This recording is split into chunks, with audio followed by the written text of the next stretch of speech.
Salam sejahtera bagi kita sekalian. Sebagai orang percaya, patutlah kita selalu mengingat firman-Nya. Dan saat ini kita akan membaca dan merenungkan sebagian dari firman Tuhan yang terambil dari Amsal 18 ayatnya yang ke-21. Namun sebelum kita membaca kitab ini, kita memohon bimbingan Roh Kudus. Kita berdoa.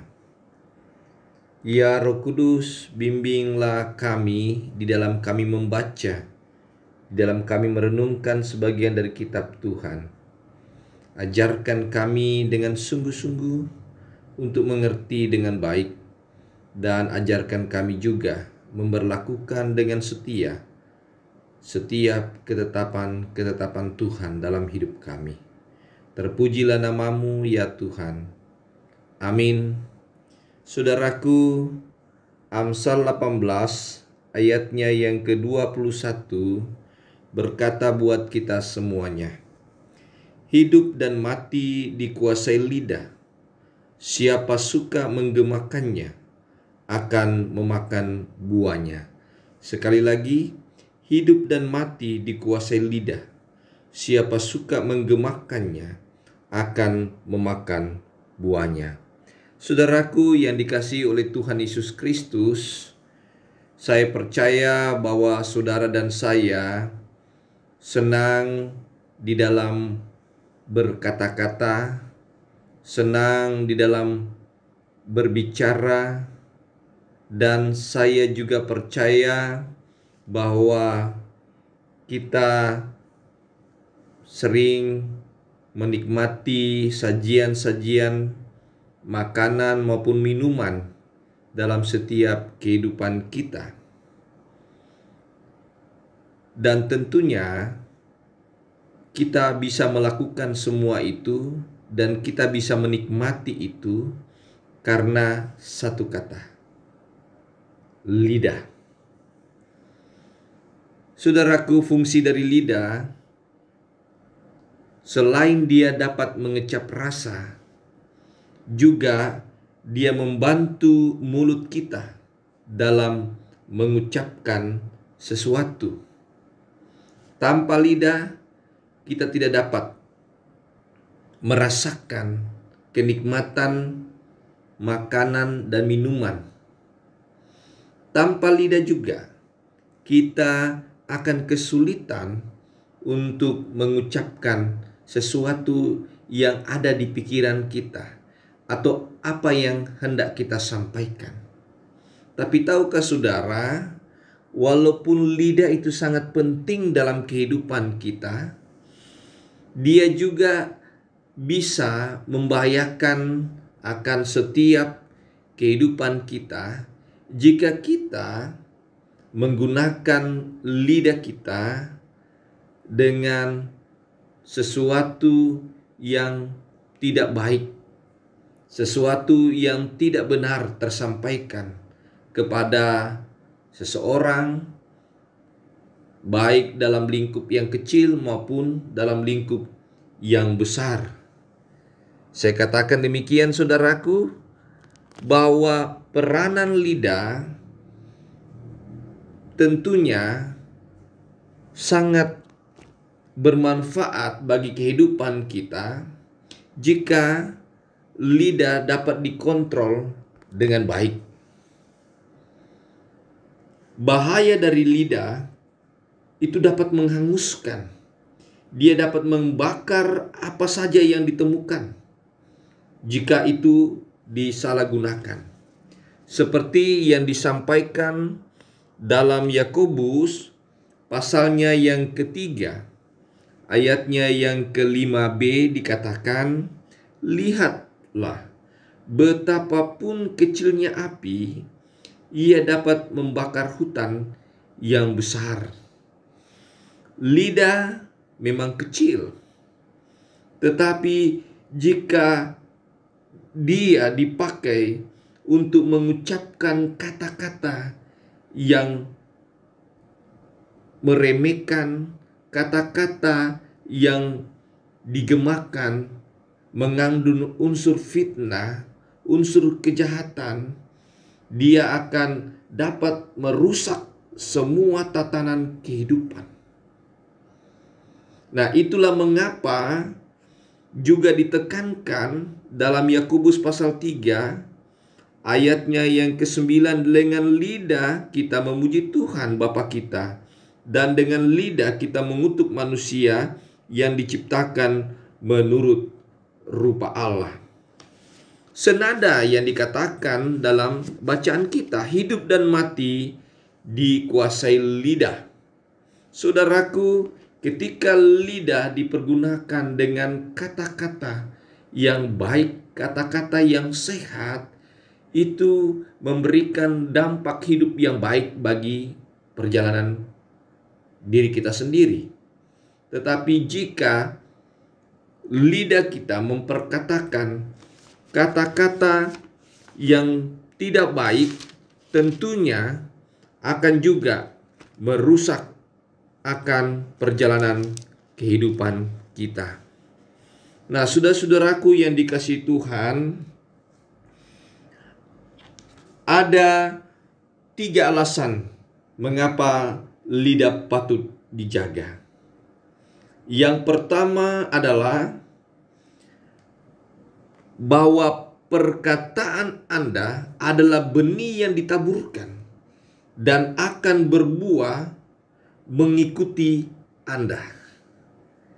Artinya bahwa ketika perkataan kita yang adalah benih kemudian ditaburkan dengan kata-kata yang baik, akan memberikan sukacita bagi kehidupan kita. Sebaliknya, jika perkataan lidah kita adalah benih yang ditaburkan dengan kata-kata yang buruk, justru akan menghancurkan kehidupan kita.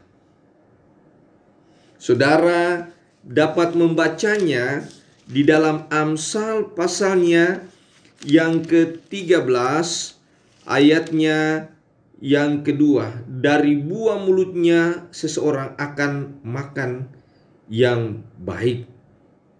Nah, saudaraku yang terkasih, yang kedua, mengapa lidah perlu dijaga? Karena Allah memperlakukan kita sesuai dengan apa yang kita perkatakan. Ketika kita memuji Tuhan, ketika kita menyembah Tuhan dengan kata-kata penyembahan, maka Tuhan sendiri justru memberikan berkat-berkat-Nya dalam setiap langkah kehidupan kita. Sebaliknya, jika lidah kita pakai untuk memperkatakan hal-hal buruk di hadapan Tuhan, maka kita juga akan mendapatkan hal-hal yang buruk dari Tuhan. Yang ketiga adalah karena setiap perkataan dipertanggungjawabkan di akhirat. Saudara bisa melihatnya dalam Injil Matius pasalnya yang ke-12, ayatnya yang ke-36 hingga ayatnya yang ke-37. Saudaraku, dari awal Tuhan menciptakan manusia dengan 1 mulut dan 2 telinga, dengan tujuan supaya manusia lebih banyak mendengar daripada berbicara, bukan sebaliknya. Maka penting sekali, saudaraku, untuk diingatkan agar lidah itu tetap dijaga. Orang yang takut akan Tuhan bukan hanya akan mampu menjaga hati dan pikirannya, tetapi juga lidahnya kalau berbicara. Perkataannya pasti mendatangkan berkat, damai sejahtera, menguatkan, memberi semangat, dan memberkati orang-orang yang mendengarnya. Sebaliknya, orang yang tidak bisa menjaga lidahnya dan suka menggemakannya dimanapun, pasti akan mengalami hal-hal yang buruk dalam kehidupannya. Saudara-saudaraku yang dikasihi oleh Tuhan Yesus Kristus. Intinya, orang memang sekarang banyak berbicara daripada mendengar. Nah, melalui bacaan kita pada saat ini, banyaklah untuk mendengar. Berbicaralah yang sepantasnya. Gunakanlah lidahmu untuk memuji Tuhan. Gunakanlah lidahmu untuk memotivasi akan kehidupan orang lain. Gunakanlah dirimu untuk membangun kesatuan bangsa. Gunakanlah lidahmu untuk membangun persekutuan. Dan pada akhirnya kita akan mendapatkan kesenangan hidup di masa yang akan datang. Jagalah lidahmu, saudaraku. Amin. Mari kita bersatu dalam doa. Ya Tuhan Yesus, terima kasih kami boleh diingatkan kembali untuk menjaga lidah kami dari hal-hal yang buruk. Berkati seluruh jemaat-Mu ya Tuhan, dimanapun mereka berada.